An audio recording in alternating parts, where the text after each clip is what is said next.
2021 le coût de la vie a augmenté. Il faut toujours dépenser plus pour se loger, pour se chauffer, pour se déplacer, pour se nourrir. Les salariés devront donc dépenser toujours plus pour vivre.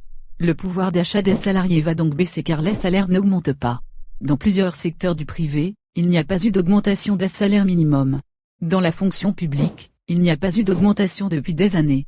Dans certains secteurs, comme celui de la propreté, les augmentations prévues ne suffisent pas car le problème est lié au fait que les salariés sont à temps partiel imposés. Et pendant ce temps, les actionnaires s'enrichissent, s'enrichissent, s'enrichissent. Le gouvernement est obligé d'appliquer l'augmentation automatique du SMIC.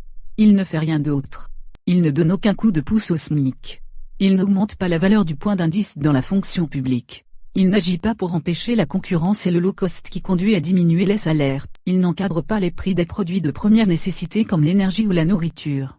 Au contraire, le gouvernement va envoyer de nombreux travailleurs dans la précarité avec sa réforme de l'assurance chômage.